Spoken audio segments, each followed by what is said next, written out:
Subtítulo: La Iglesia.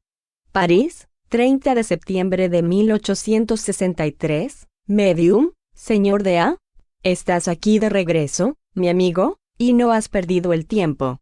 Nuevamente a la obra, pues no debes dejar que se cubra de herrumbre tu yunque. Forja armas bien templadas, reposa de la tarea cumplida, emprendiendo trabajos más difíciles aún. Todos los elementos se pondrán a tu alcance a medida que sea necesario. Ha llegado la hora en que la Iglesia debe rendir cuentas del depósito que se le ha confiado, de la manera en que practicó las enseñanzas de Cristo, de cómo ha empleado su autoridad, así como del estado de incredulidad a que condujo a los espíritus. Ha llegado la hora en que debe dar al César lo que es del César, y de que asuma la responsabilidad de todos sus actos. Dios la ha juzgado, y la ha reconocido inepta de aquí en adelante para la misión de progreso que le incumbe a toda autoridad espiritual. Solamente por medio de una transformación absoluta le sería posible vivir. No obstante, ¿se resignaría ella a esa transformación? No, porque en ese caso ya no sería la Iglesia. Para asimilar las verdades y los descubrimientos de la ciencia debería renunciar a los dogmas que le sirven de fundamento. Para volver a la práctica rigurosa de los preceptos del Evangelio debería renunciar al poder, a la dominación, cambiar el fausto y la púrpura por la sencillez y la humildad apostólicas. Se encuentra entre dos alternativas: o se transforma, en cuyo caso se suicida, o permanece estacionaria y sucumbe en las garras del progreso. Por otra parte, Roma ya se muestra desbordada de ansiedad, y en la ciudad eterna se sabe por innegables revelaciones que la doctrina espírita causará un vivo dolor al papado, porque el cisma se prepara rigurosamente en Italia. No debe, pues, sorprender la obstinación con que el clero, acicateado por el instinto de conservación, se lanza al combate contra el espiritismo. Con todo, ha verificado ya que sus armas resultan cada vez más ineficaces contra esa potencia que surge. Sus argumentos no han podido resistir a la lógica inflexible, solo le resta el demonio, un mísero auxiliar suyo en pleno siglo XIX. Además, la lucha entre la Iglesia y el progreso está declarada, más que entre ella y el espiritismo. Se trata del progreso general de las ideas, que la ataca desde todos los flancos y la hará sucumbir como a todo aquello que escapa de su norma. La marcha acelerada de las cosas habrá de haceros presentir que no pasará mucho tiempo hasta el desenlace. La propia Iglesia parece impulsada fatalmente a precipitarlo. Espíritu de E. Subtítulo: Vida de Jesús, por Renan. París, 14 de octubre de 1863, sobre el futuro de diferentes publicaciones. Medium: Señor de A. Pregunta: ¿a Erasto? ¿Qué efecto producirá la vida de Jesús, de Renan? Respuesta: el efecto será enorme. La repercusión en el clero será muy grande, porque ese libro arroja por tierra los fundamentos mismos del edificio en el que éste se refugia hace 18 siglos. No se trata de un libro irreprochable, lejos de eso, porque refleja una opinión exclusiva que se circunscribe al limitado círculo de la vida material. Sin embargo, Renan no es materialista, aunque pertenece a esa escuela que, si bien no niega el principio espiritual, tampoco le atribuye ningún rol efectivo y directo en la orientación de las cosas del mundo. Él es de esos ciegos inteligentes que explican a su modo lo que no pueden ver, que como no comprenden el mecanismo de la visión a distancia, imaginan que solo tocándola se puede tener conocimiento de una cosa. ¿A eso se debe que haya reducido a Cristo al tamaño del más vulgar de los hombres, negándole todas las facultades que constituyen los atributos del espíritu libre e independiente de la materia? No obstante, al lado de errores importantes, sobre todo en lo relativo a la espiritualidad, el libro contiene observaciones muy acertadas que hasta aquí habían escapado a los comentadores y que, desde cierto punto de vista, le confieren un elevado alcance. Su autor pertenece a esa legión de espíritus encarnados que se pueden clasificar como demoledores del viejo mundo, y cuya misión consiste en nivelar el terreno sobre el cual se edificará un nuevo mundo más racional. ¿Ha querido Dios que un escritor, justamente conceptuado entre los hombres desde el punto de vista del talento, viniese a proyectar luz sobre algunas cuestiones oscuras y contaminadas de prejuicios seculares, a fin de predisponer los espíritus a las nuevas creencias. Sin sospecharlo, Renan ha allanado el camino para el espiritismo. Subtítulo: Precursores de la tempestad. París, 30 de enero de 1866, grupo del señor Golovin, medium, señor L. Permitid que un antiguo dignatario de Taurida bendiga a vuestros 2 hijos. Puedan ellos, bajo la égida de las respectivas madres, volverse inteligentes en todo y ser para vosotros el motivo de auténticas satisfacciones. Deseo que sean espíritas convencidos, es decir, que se saturen de tal modo de la idea de otras vidas, de los principios de fraternidad, de caridad y de solidaridad, que los acontecimientos que se precipitarán cuando ellos estén en edad de conciencia y de razón no los espanten, ni tampoco atenúen su confianza en la justicia divina, en medio de las pruebas que la humanidad debe atravesar. En ciertas ocasiones sois sorprendidos por la intemperancia con que vuestros adversarios os atacan. Según ellos sois locos, visionarios, que tomáis la ficción por la realidad, que resucitáis al diablo y todos los errores de la Edad Media. No obstante, sabéis que responder a todos esos ataques sería entablar una polémica infructuosa. Vuestro silencio es una prueba de vuestro poder, y al no darles ocasión para replicar acabarán por callarse. Lo que más podéis temer es lo imprevisto. Si acaso se produjera un cambio de gobierno, en el sentido ultramontano más intolerante, por cierto seríais perseguidos, escarnecidos, combatidos, condenados, expatriados. Pero los acontecimientos, más poderosos que las maquinaciones veladas, preparan en el horizonte político una tormenta bastante violenta y, cuando la tempestad estalle, tratad de estar bien a resguardo, de ser muy fuertes y absolutamente desinteresados.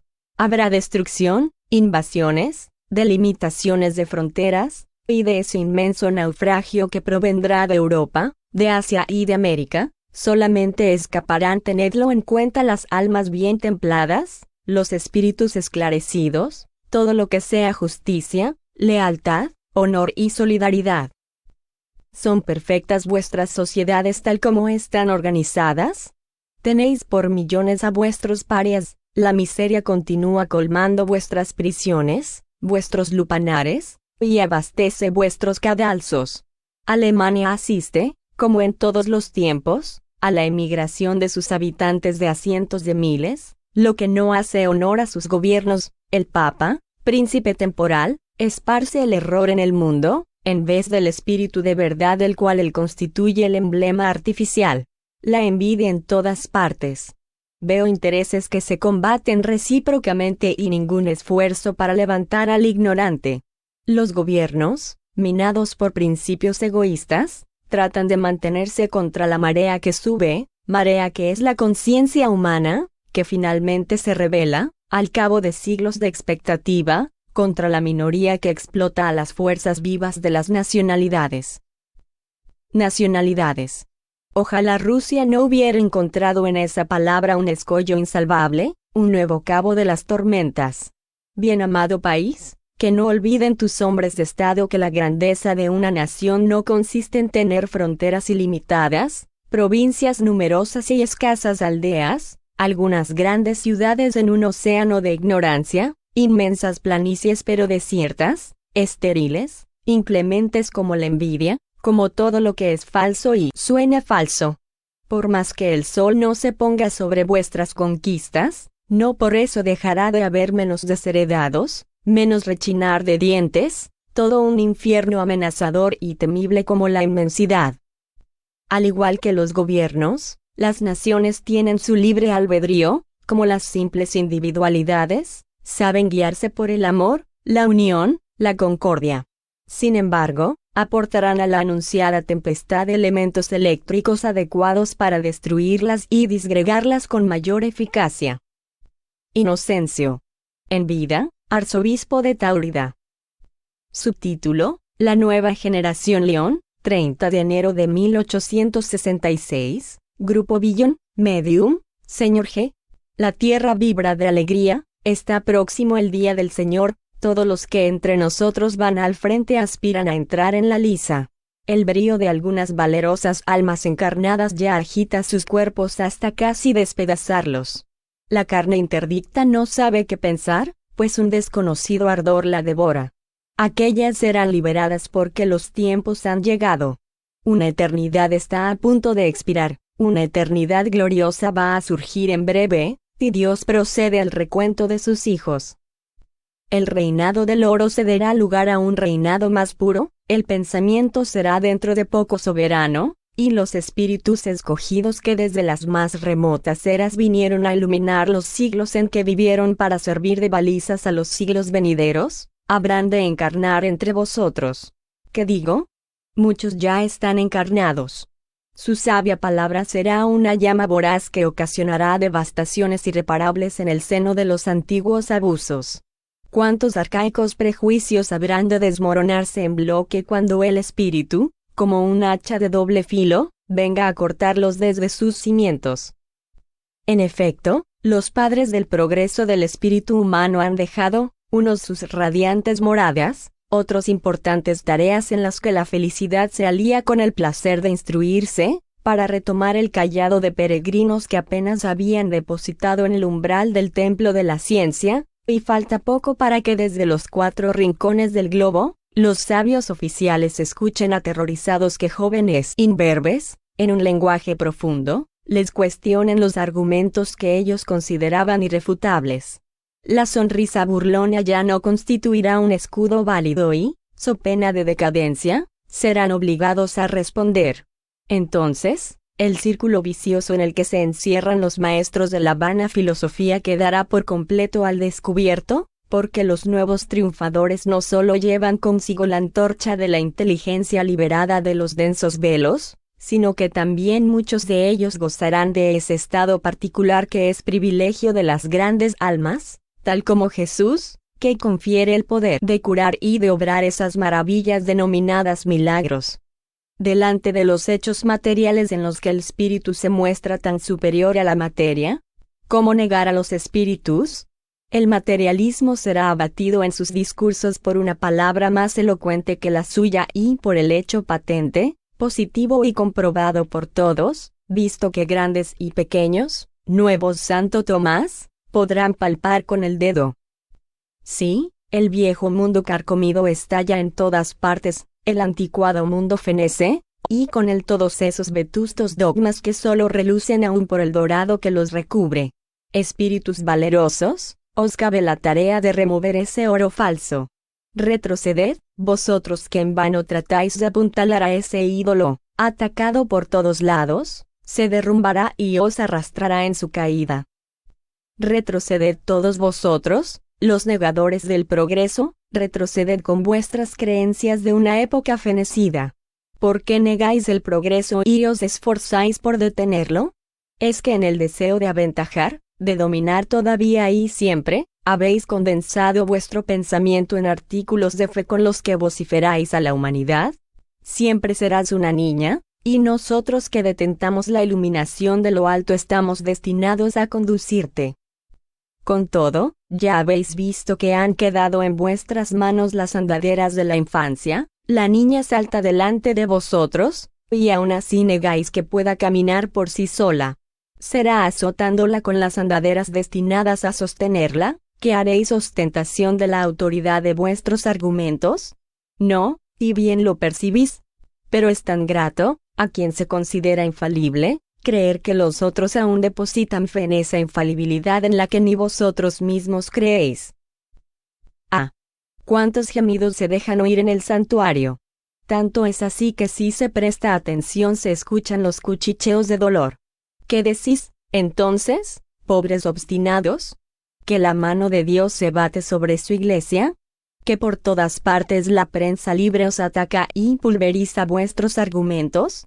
¿Dónde estará el nuevo Crisóstomo cuya potente palabra reducirá a la nada ese diluvio de argumentadores? En vano lo esperáis, ya no tienen poder vuestras más vigorosas y más reputadas plumas. Estas se obstinan en aferrarse al pasado que se marcha, mientras que la nueva generación, en un irresistible impulso que la empuja hacia adelante, exclama: no, basta de pasado, para nosotros el futuro, una nueva aurora se levanta, y hacia ella tienden nuestras aspiraciones. Adelante, exclama ella. Prolongad la estrada, nuestros hermanos nos siguen. Acompañad la ola que nos lleva, necesitamos el movimiento, que es vida, mientras que vosotros nos presentáis la inmovilidad, que es la muerte. Abrid vuestras tumbas, vuestras catacumbas, posad vuestra mirada sobre las ruinas de un pasado que no ha de volver. Vuestros santos mártires no están muertos, para que inmovilicéis su presente. Ellos han vislumbrado nuestra época y se lanzaron a la muerte como a la ruta que debía conducirlos hasta allá. A cada época su genio. Queremos lanzarnos hacia la vida, porque los siglos venideros que vislumbramos tienen horror a la muerte. Esto es, mis amigos, lo que los valerosos espíritus que encarnan en la actualidad van a hacer comprensible. Este siglo no terminará sin que muchos destrozos se esparzan por el suelo. La guerra mortífera y fratricida desaparecerá en breve ante el diálogo, el espíritu sustituirá a la fuerza brutal. Después de que todas esas almas generosas hayan combatido, regresarán a nuestro mundo espiritual para recibir la recompensa del vencedor. Ahí está la meta, mis amigos. Los triunfadores son por demás aguerridos para que se dude de su éxito. Dios ha escogido a la élite de sus combatientes, y la victoria constituye un logro de la humanidad. Regocijaos, pues, todos los que aspiráis a la felicidad y que deseáis que vuestros hermanos participen de ella tanto como vosotros. Ha llegado el día. La tierra se estremece de júbilo porque va a asistir al comienzo del reinado de la paz que prometió Cristo, el divino Mesías, reinado cuyas bases él vino a instalar. Un espíritu. Subtítulo: Instrucción acerca de la salud del señor Allan Kardec. París, 23 de abril de 1866. Comunicación particular, medium, señor D. Visto que la salud del señor Allan Kardec se ha ido debilitando a consecuencia de las tareas excesivas que superan sus fuerzas, me veo en la obligación de repetir, de nuevo, lo que ya le he dicho tantas veces: necesitas reposo. Las fuerzas humanas tienen límites que el deseo de ver que la enseñanza progresa te lleva en numerosas ocasiones a superar. Estás equivocado, porque al proceder de ese modo no acelerarás la marcha de la doctrina, sino que arruinarás tu salud y te colocarás en la imposibilidad material de acabar la tarea que has venido a desempeñar en la tierra. Tu enfermedad actual no es más que el resultado de un desgaste incesante de fuerzas vitales, sin dar tiempo a que se efectúe la recuperación necesaria, y de un enardecimiento de la sangre producido por la absoluta falta de reposo. No cabe duda de que te sustentamos, pero con la condición de que no deshagas lo que hemos hecho. ¿Qué se gana con correr? ¿No te hemos dicho muchas veces que cada cosa llegará en su momento, y que los espíritus precursores del movimiento de las ideas sabrán hacer que surjan circunstancias favorables cuando llegue el momento de actuar? Cuando cada uno de los espíritas concentra sus fuerzas para la lucha, ¿supones que sea tu deber agotar las tuyas? No, en todo debes dar el ejemplo, y en el momento del peligro tu lugar está en la línea de frente. ¿Qué harías allí si tu cuerpo debilitado no permitiese que tu espíritu se valiese de las armas que la experiencia y la revelación te han puesto en las manos? Créeme, deja para más adelante las obras importantes destinadas a completar la que ha quedado esbozada en tus primeras publicaciones. Tus trabajos ordinarios y algunos breves artículos de mayor urgencia alcanzan para absorber tu tiempo y deben constituir los únicos objetos de tus preocupaciones actuales. No te hablo solo en mi nombre, soy aquí el representante de todos esos espíritus que tan poderosamente han contribuido a la propagación de la enseñanza, mediante sus sabias instrucciones. Ellos te manifiestan por mi intermedio que ese retraso, al que consideras perjudicial para el futuro de la doctrina, es una medida necesaria desde más de un punto de vista, sea porque ciertas cuestiones aún no se hayan completamente elucidadas, sea para preparar los espíritus para que las asimilen mejor. Es necesario que otros hayan allanado el terreno, que se haya probado la insuficiencia de ciertas teorías, y que se haya producido mayor vacío. En una palabra, el momento no es oportuno, hazte a un lado, por lo tanto, cuando haya llegado el momento necesitarás todo el vigor del cuerpo y del espíritu. Hasta aquí el espiritismo ha sido el blanco de muchas injurias, ha levantado muchas tempestades. ¿Acaso supones que toda esa agitación esté aplacada, que todos los odios se hayan calmado y vuelto impotentes?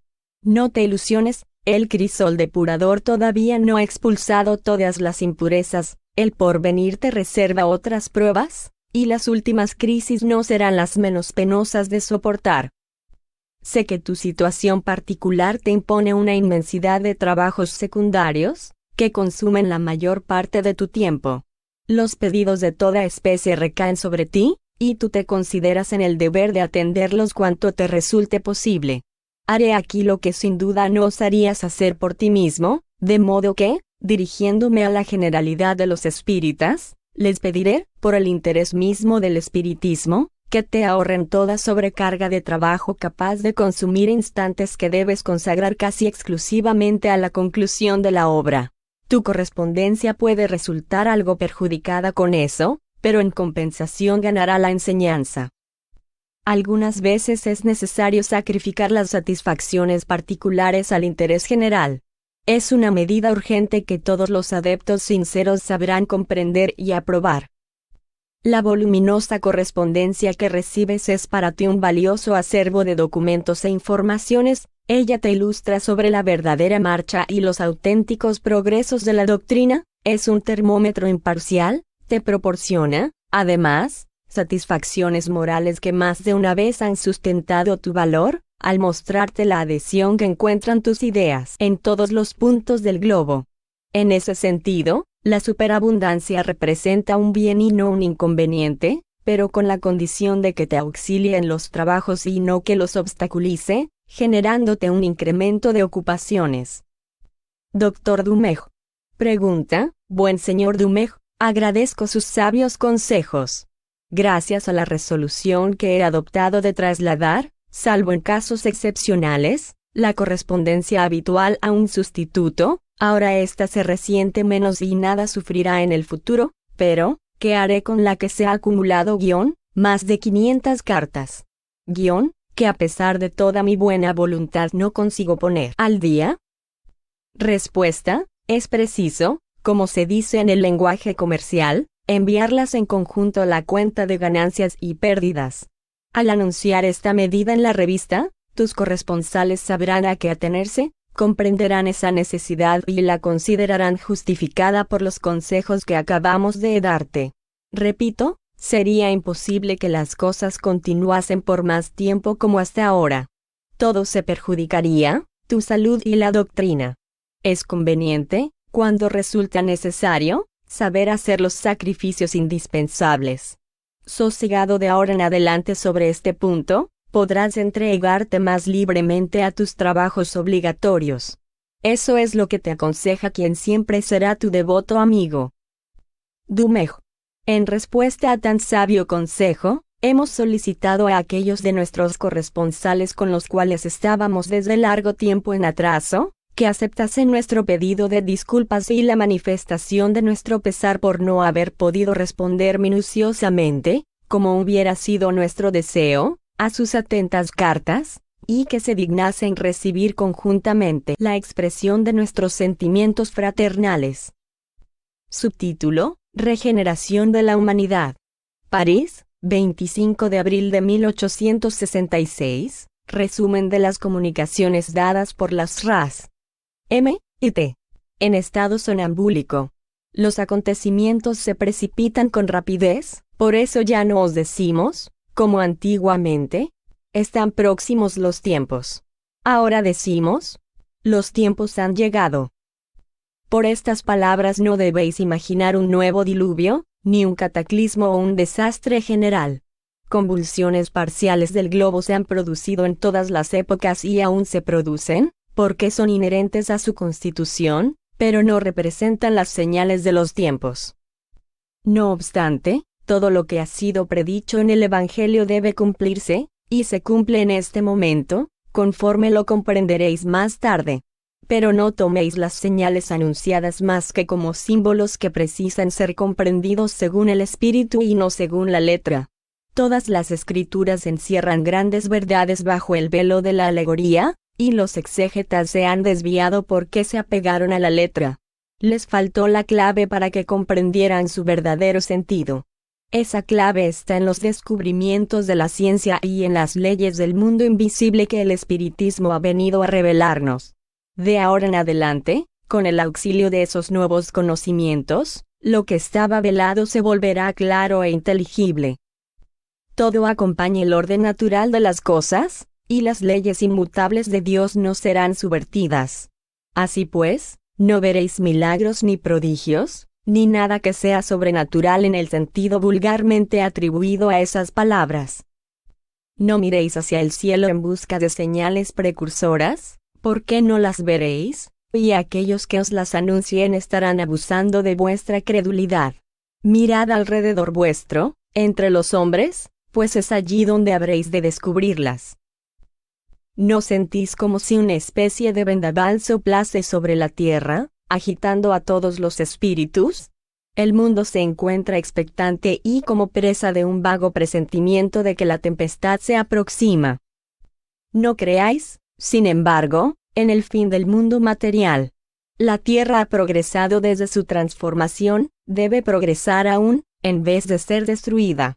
Con todo, la humanidad ha llegado a uno de los períodos de su transformación, y la tierra va a elevarse en la jerarquía de los mundos.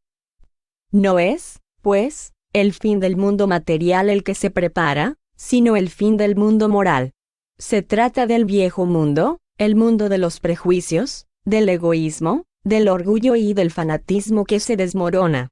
Cada día se lleva consigo algunos destrozos. Todo lo que lo caracteriza acabará con la generación que se va, y la generación nueva erigirá el nuevo edificio que las generaciones siguientes consolidarán y completarán,